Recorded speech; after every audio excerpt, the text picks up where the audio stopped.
जितने आस्था चैनल पर कथा सुन रहे हो, जितने फेसबुक और यूट्यूब पर सुन रहे हो, बहुत सावधानी से सुनना। प्रतिपदा है आज। जिनके घर में ज्यादा रोग हो, बीमारी हो, ज्यादा तकलीफें आ रही हो, कष्ट बढ़ रहा हो, बीमारियां बढ़ रही हो, या भय लग रहा हो, डर लग रहा हो, हृदय चित्त में कहीं ना कहीं आपको भय का भान हो रहा हो, तो एक लोटा पानी, एक कलश में जल भर कर रख लीजिए और रात भर उसको रखे रहने दो। नवरात्र चल रहा है, उस कलश को रात भर रखकर सुबह सुबह उस कलश में एक बेलपत्र डालकर उस जल को नीम के पेड़ के नीचे, जहां नवरात्रे में नीम के पेड़ के नीचे सारी विद्याएं, आद्य शक्तियां, सारी देवी उस नीम के पेड़ के नीचे विराजमान रहती हैं। उस कलश में एक बेलपत्र डालकर रात भर रखकर उस जल को पूरे घर में घुमाकर उस नीम के पेड़ के नीचे समर्पित कर दीजिए महाराज।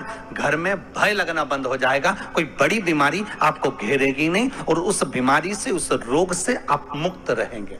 उस बीमारी से, उस रोग से आप मुक्त पाएंगे। पत्रिका खोलते हैं पंडित जी और कह देते हैं कि काल सर्प दोष है। पत्रिका खोलते हैं और कह देते हैं पितृ दोष है। उनसे मेरा निवेदन है, जिसकी पत्रिका में काल सर्प दोष है, पितृ दोष है, यदि काल सर्प दोष है और आप त्र्यंबकेश्वर जाकर पूजन नहीं करा सकते काल सर्प दोष, एक तांबे के कलश में शक्कर भर लो, उस पे चांदी के 2 नाग नागिन रख लो। रविवार के दिन सिर के पास में, जिस घर में सोते हो, पलंग पर सोते हो, उस पलंग के थोड़ी सी दूर पर उस कलश को रख लो। सोमवार को स्नान करो, सुबह जल्दी उठकर दोनों नाग नागिन की पूजन करो। घर में किसी से ज्यादा बात ना करो। स्नान कर कर, पूजन कर कर, थोड़ा सा कटोरी में कच्चा दूध लेकर उस नाग नागिन पर चढ़ाकर, पूजन कर कर, सफेद फूल 2 चढ़ाकर उस कलश को ले जाओ और शंकर जी के शिवलिंग पर ऐसे अर्पण कर दो।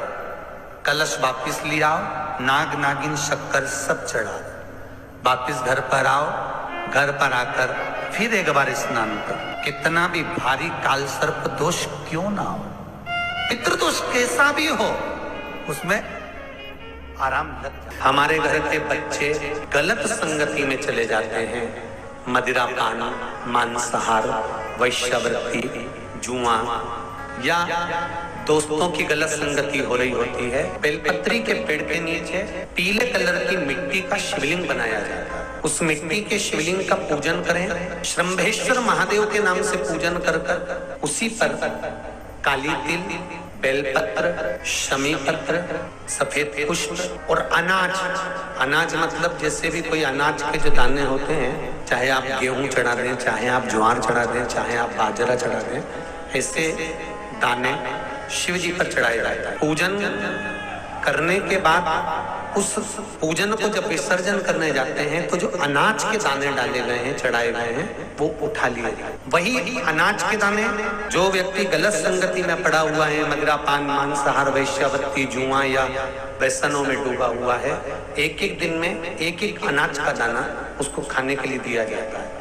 महाराज, आपने 7 दिन के चढ़ाए हैं, 11 दिन के चढ़ाए हैं, 21 दिन के चढ़ाए हैं, 108 दिन के चढ़ाए हैं, वो आपके ऊपर है। जब वो धीरे धीरे उस दाने को खाना चालू करता है तो गलत संगति को छोड़कर श्रेष्ठ संगति की ओर आना प्रारंभ कर देता है। उसको कहते हैं श्रंभेश्वर महादेव। तो बेलपत्र चढ़ाने के कुछ स्थान शिव महापुराण वर्णन करती है। बेलपत्र चढ़ाने का सबसे पहला स्थान है भगवान शंकर के मंदिर में। जब हम पहुंचते हैं तो पहला बेलपत्र, जो शंकर भगवान का जल नीचे गिर रहा है, उसका राइट भाग है, वहां बेलपत्र समर्पित करा जाता है। दूसरा बेलपत्र शंकर भगवान का जो लेफ्ट भाग है कार्तिक है, उस पर बेलपत्र समर्पित करा जाता है। तीसरा बेलपत्र कटी भाग पर, जहां शंकर भगवान का शिवलिंग रखा हुआ है, उस कटी भाग पर गोल जो भाग बना हुआ है, वहां समर्पित किया जाता है। चौथा बेलपत्र शंकर भगवान के मस्तक पर जो जलाधारी रखी है, उस जलाधारी में बेलपत्र समर्पित किया जाता है।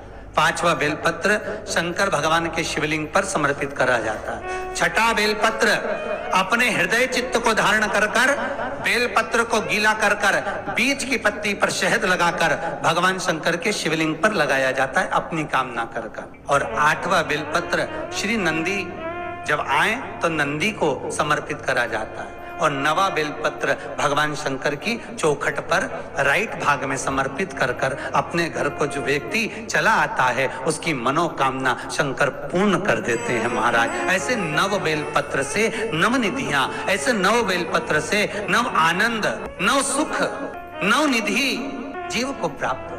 मात्र नव बेलपत्र हम जो शंकर को समर्पित करते हैं, भगवान शिव कह रहे हैं आपके पास में नहीं है बेलपत्र तो मेरे शिवलिंग का चढ़ा हुआ बेलपत्र धोकर भी आप समर्पित कर सकते हैं। कल कथा में कहा था।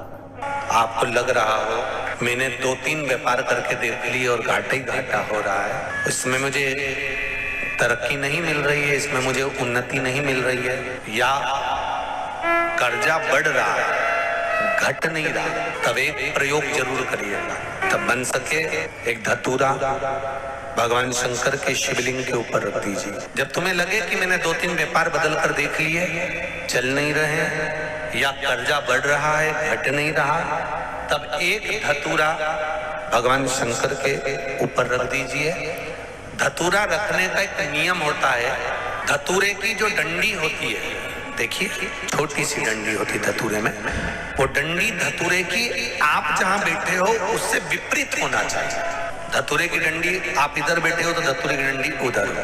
अपने को लग रहा है कि व्यापार मैंने बदल लिया, 2 बार 4 बार 6 बार व्यापार बदल के देख लिया और कर्जा बढ़ रहा है पर व्यापार भी नहीं चल रहा। फैक्ट्री डाली वो भी चल बंद हो गई, दुकान डाली वो भी बंद हो गई, कुछ काम करा वो भी बंद हो गया।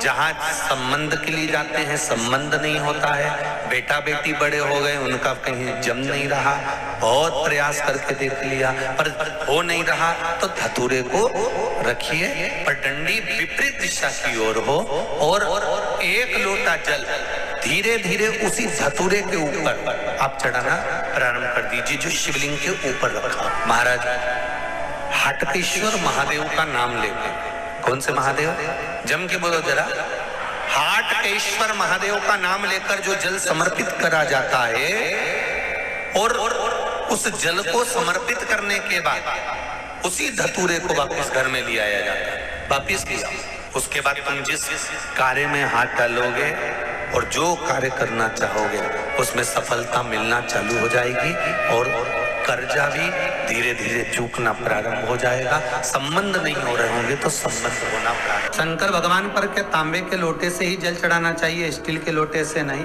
प्रयास करा करो तांबे के लोटे से जल चढ़े, कि तांबे का लोटा जिसका मुख छोटा हो, गला लोटे का मुख छोटा हो, ऐसे लोटे से जब हम भगवान का अभिषेक या पूजन करते हैं तो उससे बीमारी समाप्त होती है, रोग छिन्न होता है। तांबे के लोटे से शंकर भगवान को दूध चढ़ाना चाहिए, नहीं चढ़ाना चाहिए। शास्त्र कहता है तांबे के लोटे से दूध चढ़ाने से पूत छिन्न होता है, इसलिए तांबे के लोटे से दूध ना चढ़ाएं। अगर दूध चढ़ाना है तो स्टील का पात्र ले लें, चांदी का पात्र ले लें, आदि दूसरे पात्र ले लें, पर तांबे के पात्र से दूध ना चढ़ाएं। शिव महापुराण में एक बात अच्छी लिखी है और स्कंद पुराण में भी लिखी है कि यदि तुलसी और बेलपत्र, क्या क्या चीज, तुलसी और बेलपत्र बिना नहाए स्पर्श नहीं करना चाहिए। अगर बेलपत्र की पत्तियों को भी तोड़ना है, उतारना है, तुलसी के दल को भी उतारना है तो बिना नहाए ना उतारें। स्नान कर लिया हो तो तुलसी के दल को स्पर्श करें, तुलसी को स्पर्श करें या बेलपत्र को स्पर्श करें। बेलपत्र का भी स्पर्श बिना स्नान के नहीं किया जाता। शिव महापुराण के अनुसार इतना सुंदर कहा है, जिस दिए में बाती लगी हुई है, बाती पूरी जल चुकी है, उसकी राख या उसका काला थोड़ा सा भाग दिए के अंदर रखा है और आपने दूसरी बाती रखकर उसको जला दिया तो वो जलाया गया जो भाग है लक्ष्मी को छीर्ण कर देता है। 15 दिन तक व्यापार ठीक नहीं चल सकता। एक बार प्रैक्टिकल करके देखना।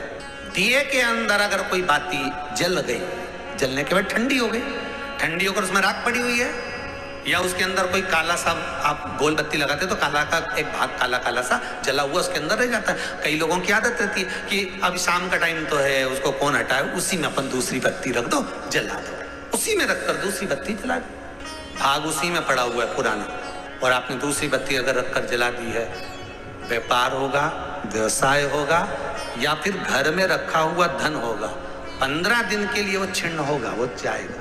पैसा टिकने वाला नहीं 15 दिन तक, चाहे कुछ भी कर लो।